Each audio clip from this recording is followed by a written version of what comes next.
ESPN 94.1 FM and AM 930 present The Drive. It is Monday, July 10th. Your drive begins now at ESPN 94.1 and AM 930. I'm your host, Paul Swann. We are here until 6 o'clock, and we're going to get your text in this hour. 304-396-TALK, 304-396-8255. Coming up a little bit later on the program, I'm going to talk to a good friend of the program, Mike Asti from WV Sports Now. The weekend just got weird, didn't it? As far as Bob Huggins is concerned, Bob's out there saying he didn't resign. He wants his job back. Also, there's some, if you're a Bob Huggins fan, there's some good news for him personally. Because, of course, you know, he was arrested for a DUI in Pittsburgh back on June 16th. Well, his DUI case is eligible for the diversion program. So the charge could be dismissed and his record expunged. And so, legally, if he doesn't have a DUI and his charge is dismissed and his record is expunged, would he have a little bit more ground to stand? He's trying to get his job back, one that he said he never resigned from, demanding reinstatement. So, we're going to talk about that with Mike. He follows the Mountaineers, WV Sports Now. He'll come on in the next few minutes to get us caught up on all of this. I just really was following this over the weekend, and I thought, now you got to do this? You couldn't save this to Monday? You couldn't save this for the middle of the week? Come on. I'm thinking content here. So Mike's going to join us in the next few minutes. We got a lot to get into, though, and we'll do that with your text at 304-396-TALK, 304-396-8255. All-Star break is upon us. Sunday baseball, the Pirates did get the win over the Diamondbacks 4-2. The Brewers got the win over the Reds 1-0. Milwaukee wins 2 out of 3 in the weekend series, but the Reds do enter the All-Star break with a one-game lead in the National League Central. The Royals beat the Guardians 4-1, and so, of course, it's the All-Star break. Tonight's the Home Run Derby in Seattle. How many of you actually get excited for the Home Run Derby? I think I get more excited for the Home Run Derby than I do the actual All-Star game. This isn't like it's the World Series of Baseball here. This isn't like that. It's the All-Star game. It's fun. Your favorite players get together representing your favorite league, the National, the American. This doesn't have that intensity when you're playing for your country. So it should be a fun game, but I get into the Home Run Derby just a little bit more. But these things are not as fun as they used to be. Remember the NBA All-Star break and the Slam Dunk Contest, and when you had superstars like Michael Jordan competing in the Slam Dunk Contest? I mean, you're going to see LeBron James do that? You're going to see the very best of the best do that? You don't. That's, I think, the problem here. I want to see the best of the best go at it. But it should be fun. So, Home Run Derby tonight. The draft was going on. The Pirates selected LSU right-handed pitcher Paul Swann with the number 1 pick in last night's Major League Baseball draft. The Reds' pick at number 7 was Wake Forest pitcher Rhett Lauder. Cleveland used the 23rd pick to select catcher Ralphie Valquez. I've been working on that. I apologize. And, of course, the NBA Summer League. Tavion Kinsey and the Utah Jazz in action. 10 o'clock tonight. Kinsey had a bucket and an assist in a 105-99 win over the LA Clippers Saturday night.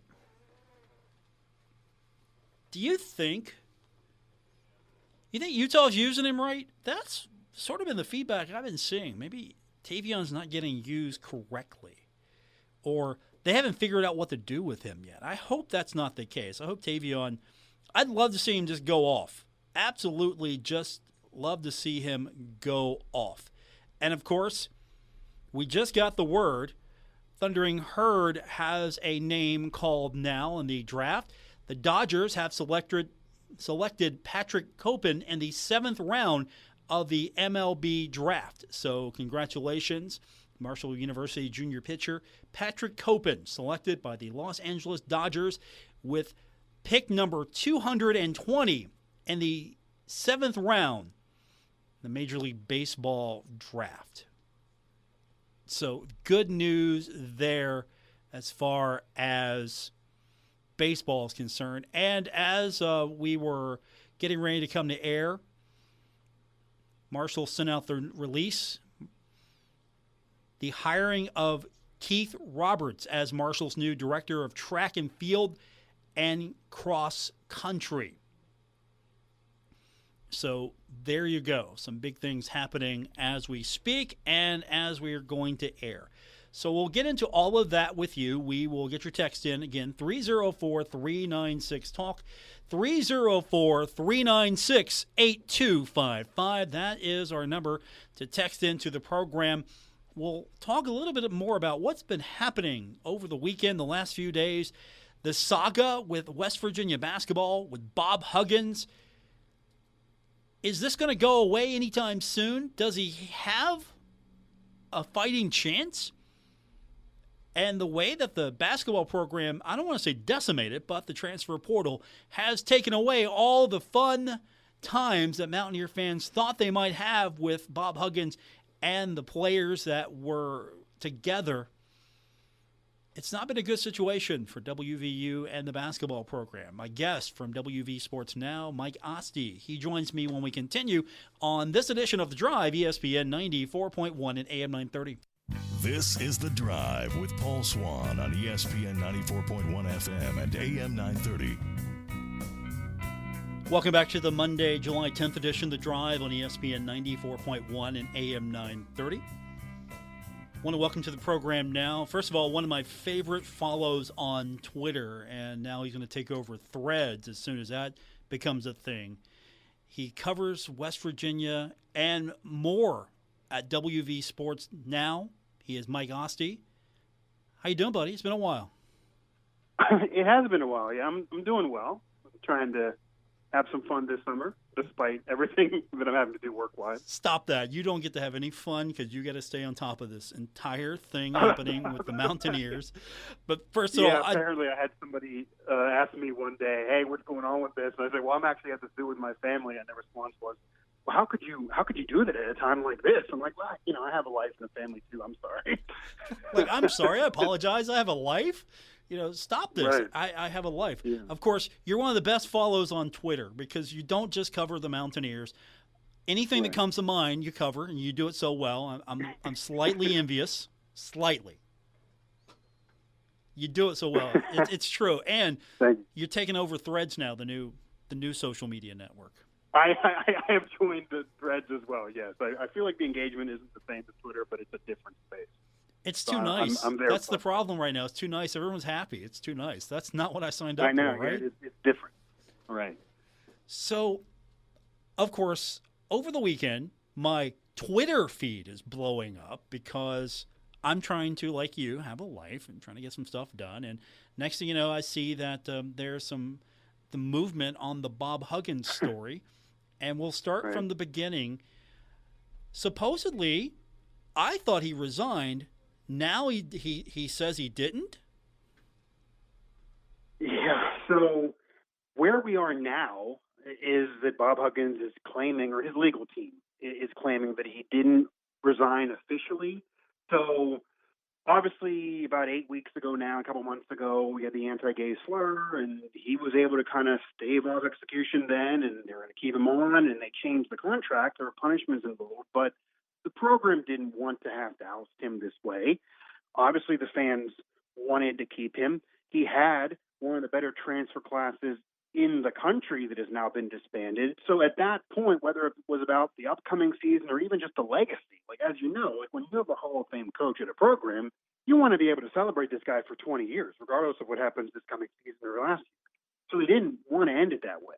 And everyone kind of knew, okay, he stayed then, but he probably would choose to walk away, at least from WVU, after next season. You then get the DUI, though. And then it was like, okay, things are going off the rails here. You get the DUI, and eventually Bob Huggins resigns. everyone kind of knew, and I can factually say from what I've learned that they basically told him, we're going to do the resignation thing, but if you don't want to, we're going to then have to let you go. Like, we have to part ways now. This is just getting too ridiculous. And he released a letter, long letter, in which he also took responsibility for his recent actions, thanked the fans. It was a clear resignation. He even actually said in there he wasn't just resigning from WVU. He was claiming he was retiring as well. All in the letter, not just to the media, but to the public. And now he's claiming he's not necessarily, and the issue is, because people put out the jokes, and I saw my original release of the letter became viral because people started quote tweeting it saying, well, what's this? Like, when Bob Bell says he didn't resign, they're not really disputing the resignation letter in its existence. Bob's not even saying that it's not his words or that he didn't write it. His wife has basically agreed that it was Bob who wrote it. It is from Bob. She actually claimed that she gave it to the university at some point. So that's all happened. And they had a press conference and said all that happened, and Ren Baker said it happened, but Bob's camp is now claiming he didn't sign it. So we saw a little signature in a graphic, but he's claiming, and the camp's claiming, that the actual official letter that was given to WU didn't have his signature on it. So if it doesn't get signed, it doesn't matter what you say. It's not a court document. It's no different than if I would text you something. So if it wasn't officially signed, then I guess legally it didn't occur.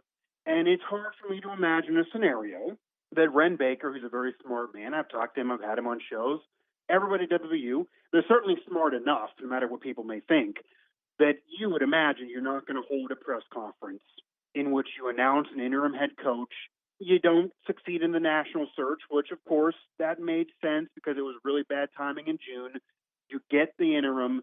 You're talking about Bob. You knew you would be, and you don't see the signature there. You would think you would take care of that ahead of time. So if it wasn't signed, that is the dereliction of duty by WVU. But you also would imagine that his legal team, including some top flight defense attorneys actually from Pittsburgh, would also not take this case if they thought there was a signature there, because then they don't have a case. So it doesn't make sense on either side. At the end of the day, and I've said this to people, there is no chance in the world this man's coaching WVU again. He could win in court. He's not going to coach WVU again.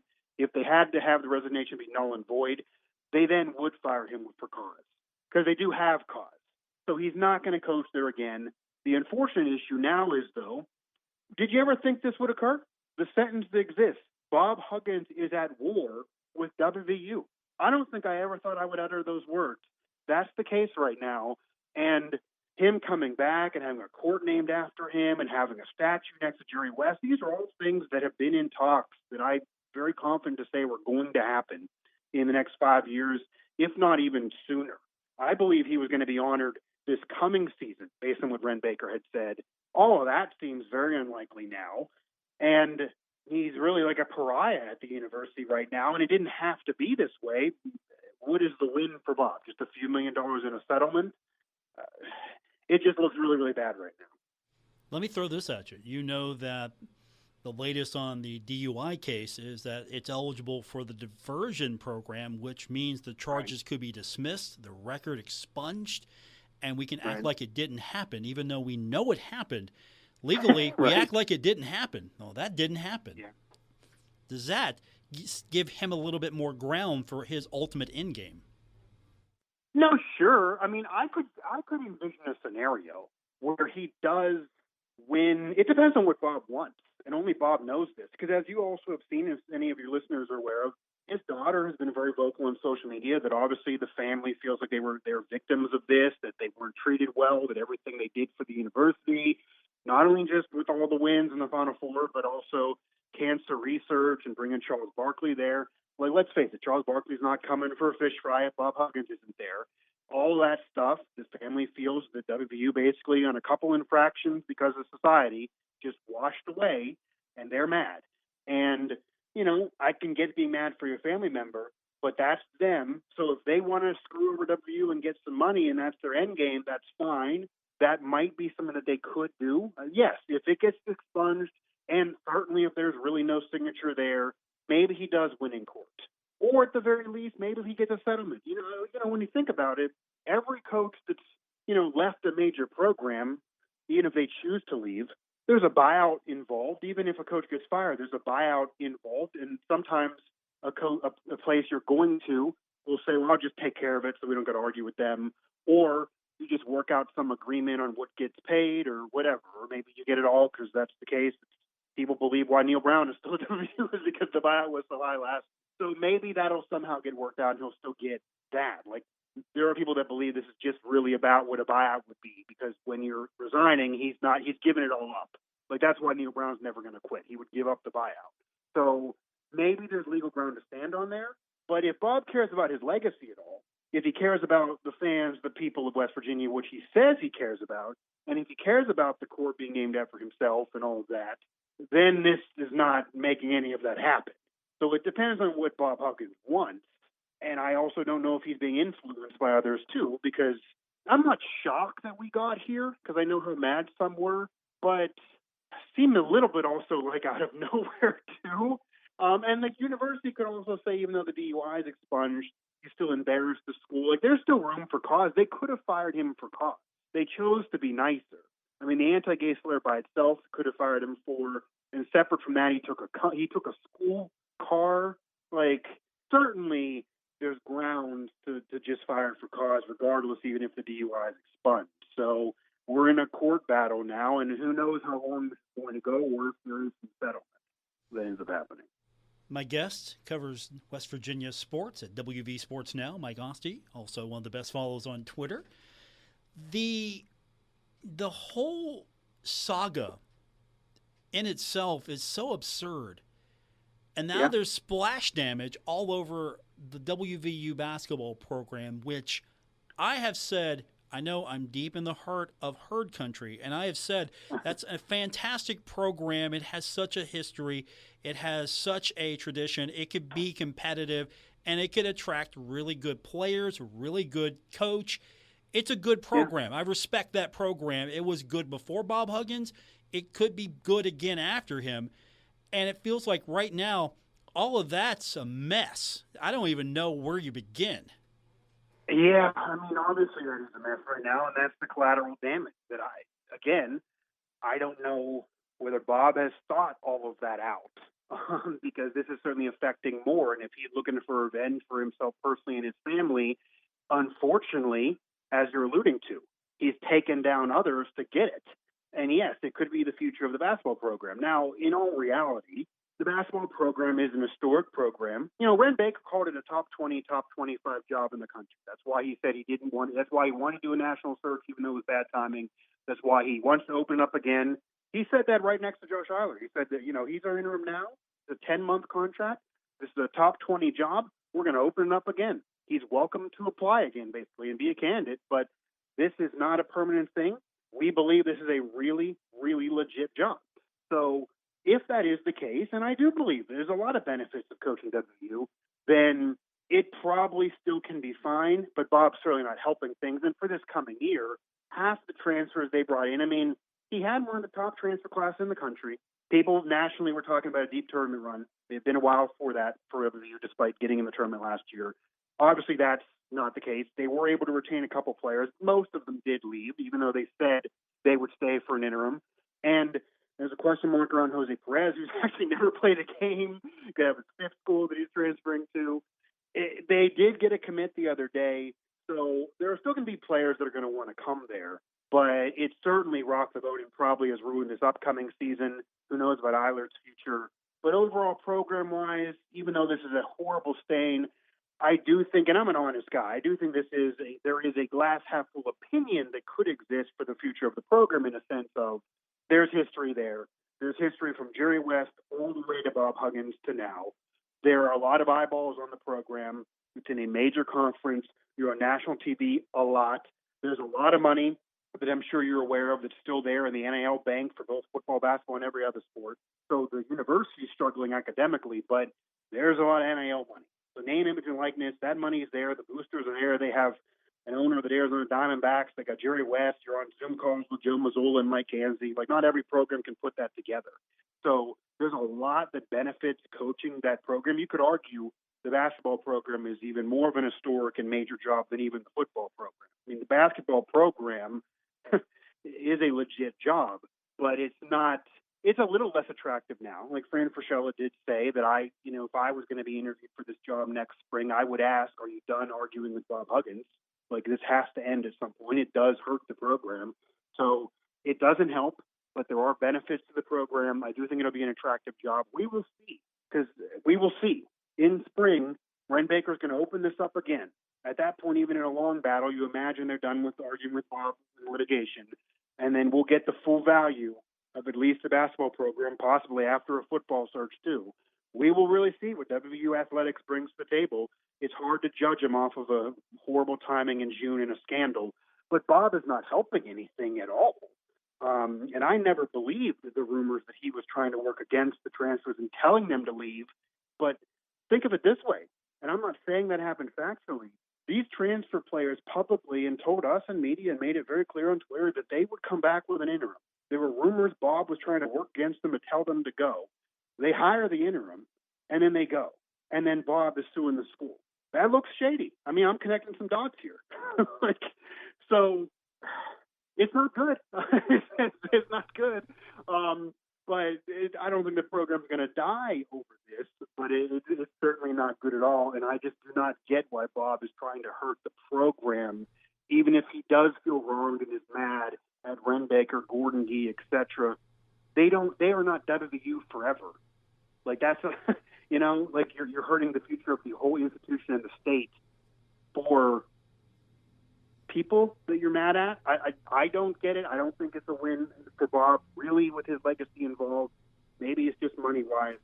But we'll see where this goes, because clearly this news story is just never going to die. And you got to hope, if you're a WVU fan, that you're not sitting there watching your team on national TV and having the commentary be about this in November. But it very well could be. Mike Asti joins us, WV Sports Now. Do you worry about Bob Huggins? It feels like, and I'm not a medical professional, so I really don't have a professional opinion here, but it feels like he's a little self-destructive right now. So is there a concern among people, yourself, that maybe Bob needs a little bit more help than we think? Yeah, I mean, again, I'm not a medical professional either. But yeah, because I mean, the number one thing here is, as much as you want to have WVU be okay, you do. I cover it. I'm trying to be unbiased here, but I mean, you want to have WVU be okay as a school and as an institution and the program. But there's also a sense of this is just really, really sad. And I think everyone, a fan of a WVU or a rival or whoever, I think everyone agrees this is really, really sad. I mean, you alluded to, you're based at a rival location, and nobody wanted this. It's not like you would have been like, I want Bob Huggins to go down this horrible path and have this horrible thing occur after a horrible thing. This is what nobody wants. So it does feel like that he needs to get some help. He needs to get healthy. I mean, I think this is clear. Like everybody I want Bob Huggins to be healthy. I want him to be operating at a sound mind. I want him to have rehab work and go to rehab, and all the stories that everybody's heard over the last 20 years of him having a drinking problem after the DUI at Cincinnati. I always thought he had a drinking problem, despite I think he's a great guy as well. And maybe that was part of the anti-gay slur. He sounded to me like he was drunk on the air there without knowing for sure. And then clearly we see the DUI, and then we get this. So I hope that whoever's in Bob Huggins' corner have his best interests in mind and don't have some vendetta in mind. Hope he does get healthy. You hope there's a positive resolution for him, and you hope everyone can move on positively, because he is a legendary figure, not only to WVU and in West Virginia, but in college basketball in general. In basketball in general, he's in the Naismith Basketball Hall of Fame. He does do a fish fry every year. His mother's name is on the cancer wing. Like, he does a lot and did a lot, and you hope that doesn't go away now because Bob hates WVU. Like, this is not what anybody wants. So we don't know where this is going to end, and sometimes the fear is that when sagas go on like this, as you know, every story only gets worse. But I do hope you don't wake up one morning and we get a worse news story that resolves this. So doesn't appear like he's operating healthy. And I will say, because I know there are reports that he went to rehab despite offering that to WU. They didn't want to do it, and he went on his own. If Bob Huggins went to rehab on his own, that's fantastic. I will say, if Bob Huggins went to rehab on his own and he left rehab and then wanted to sue the school, doesn't take any responsibility, thinks he's a victim, and is looking for money or maybe even to get back into coaching, for me, it doesn't appear rehab took. Like, that's not somebody who came out of there successful in rehab. You shouldn't be coming out of rehab, guns blazing, trying to get everybody, and you're really mad. Hope he can get into as Ren Baker alluded to in the press conference, you hope Bob Huggins can at some point find a peace and can sit back and say, I know the DUIs are part of my story. That's unfortunate nationally, but I also have 9 Sweet 16s, 4 Elite Eights, 2 Final Fours, never did it as a blue blood, never did it with a 5-star after Kenyon Martin. I got 900-plus wins. I'm in the Naismith Basketball Hall of Fame. These things are part of my legacy, and no one can touch these two. They're going to name the court after me and build a statue. Like, that's good. Be at peace with that, even though it didn't end well. Not everybody can go out winning a national championship or having everyone give you gifts every game. So it didn't end well, but it can still be salvaged if Bob would just stop this fight. But I'm afraid that if Bob pushes this, I wonder if West Virginia would just quickly settle. Maybe they would to get rid of this, or they would really fight Bob because they believe what really went down, who's right here. And if there is a big payment that WU has to pay him, they don't want to pay him, and he really fights them that way. Maybe more comes out about Bob, more comes out about people at WU. This gets really ugly, and then the posters come down. When they have ceremonies, they don't honor the Final Four team anymore, the Sweet 16 Elite 8 team. Like, that stuff, from his whole career, even going back to Cincinnati, it took the Bearcats hours on end. I don't know if you remember this. He got finally inducted into the Basketball Hall of Fame, and it took a couple of years. I thought he should have been in prior. Cincinnati's social media didn't even recognize it for hours. They didn't welcome him back there to celebrate the 1992 Final Four until 2 years ago. You hate to have that be the situation in WU with Bob, because he's also an alum and from the state. My guest covers West Virginia at WV Sports Now, Mike Asti. My final thought on this before I give you an opportunity to really tell me about all the cool things that you're doing at your website and with the network is I'm worried because I like Bob Huggins. The times that I've met him, and you've had more interactions than I have, but every time that I've met him, he has been super personable, super nice. A Marshall fan went up to him one time, and I was at the table next to it. And a Marshall fan came up, talked to him for a few moments, asked him to sign a basketball, and he said, hey, look, I root for you when you don't play Marshall. And Huggins is signing the ball, and that's the way it should be. He's always been personable.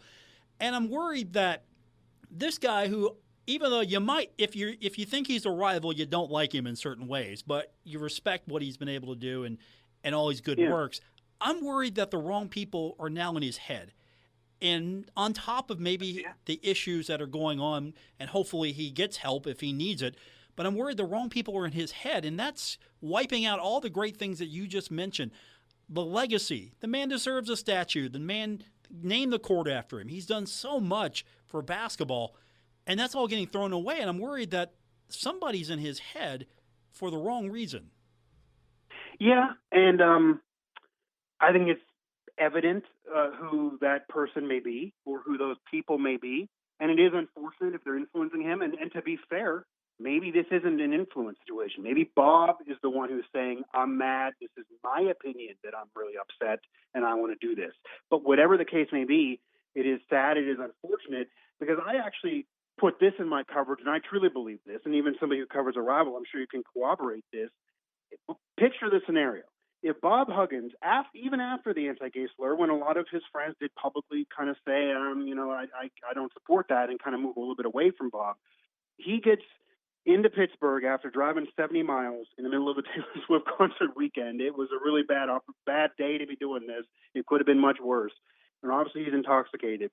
If he would have called, I'm sure, anybody at Marshall, I would bet you if he would have called Jeff Capel, the head coach at Pitt, where he was located in Pittsburgh, that they would have chartered him a plane, they would have got a helicopter together, they would have drove themselves down there. I really am not. I think Jeff Capel would have got Bob Huggins a car, because there's nobody in the world, even if they want him to beat him and they want him to lose, that would have wanted Bob Huggins to be driving under the influence, to not only get a DUI to ruin his legacy, but to possibly hurt himself or others or kill someone. It could have been much worse.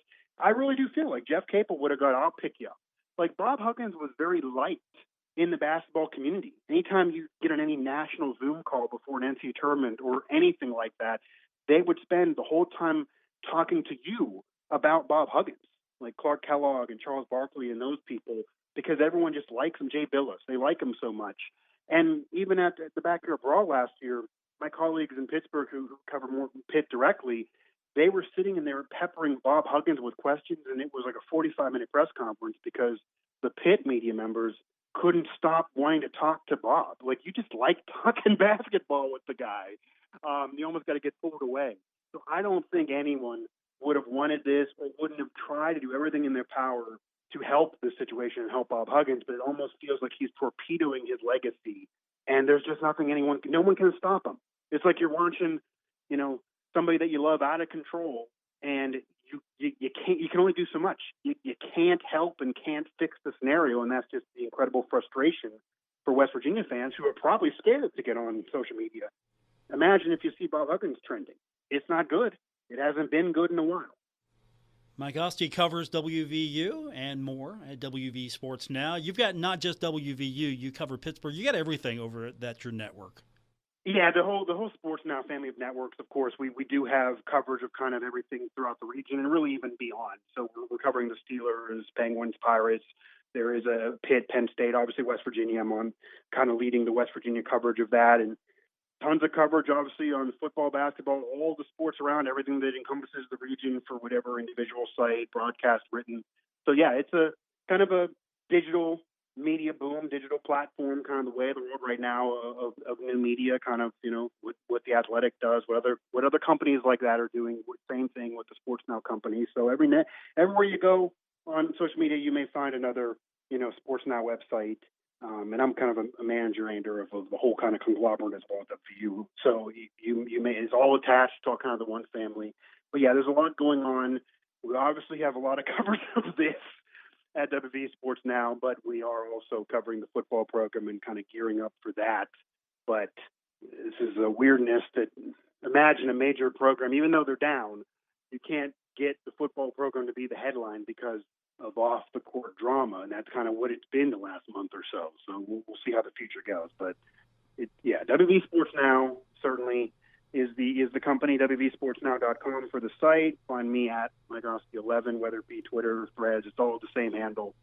And I'm out there trying to bring you coverage of this and even Pittsburgh, and I have a personal podcast, the Mike Drop podcast. It's on Apple, Stitcher, Spotify, TuneIn, everywhere iHeart, everywhere as well, that we cover it all. We go certainly beyond WVU there. And then I'll even give you a food take every now and then. I told everyone, and they don't believe me if they don't follow you. Best follow on Twitter, if not among the best. I love the hot takes, and the food takes are good too. And the movie takes, all the takes are good. They're my takes regardless. It's really for myself. People are welcome to enjoy. I love it because you have the courage to just go and do it. I need to do that, have more takes. I'm not going to count followers anymore. I'm just going to throw my takes out there, see what sticks. Okay. Thanks, sir. Appreciate your time. Absolutely. Have a good day, man. Mike Asti, WV Sports Now. More coming up. It's The Drive, ESPN 94.1 and AM 930. This is The Drive with Paul Swann on ESPN 94.1 FM and AM 930. Welcome back to the Monday edition of The Drive on ESPN 94.1 and AM 930. I'm your host, Paul Swann. Been an interesting day so far. Thanks for being a part of it with us here. Don't forget, you can text the program anytime. 304-396-TALK, 304-396-8255. That's the text line to be a part of today's edition of The Drive right here on ESPN 94.1 and AM 930. Now, If you weren't with us earlier, we mentioned a couple of things have happened for the Thundering Herd today. First up, Marshall University junior pitcher Patrick Copen selected by the Los Angeles Dodgers. That happened with the 220th pick of the 7th round today. Highest Marshall draft pick since Corey Bird was the 203rd selection in the 7th round in 2016. So that's good news there. Now, on the other side of this, track and field, we've got news there. Earlier today, Marshall released the name of the new coach for track and field. It is Keith Roberts. He's the new director of track and field and cross country. And according to the release, he comes to Marshall after serving in the same capacity at Eastern Illinois over the last 2 years. He led Eastern Illinois to 3 Ohio Valley Conference championships in women's cross country, men's cross country, and men's indoor track. Also named the 2023 OVC Indoor Men's Track Coach of the Year. And during his 2 seasons, he had 7 EIU student athletes compete at the NCAA Championships West Preliminaries. So that's important. Marshall wants to be among the leaders. Honestly, this is the quote from Marshall Athletic Director Christian Spears. And I almost could have said this without reading this because I know his mindset. Quote, if we are going to be the overall best athletic program in the Sun Belt, which is always the goal for us, we must be great at track and field and cross country. He added in the release, those 6 sports, those student athletes, Coach Roberts and his staff will make all the difference as we look to reach our full potential as an athletic department.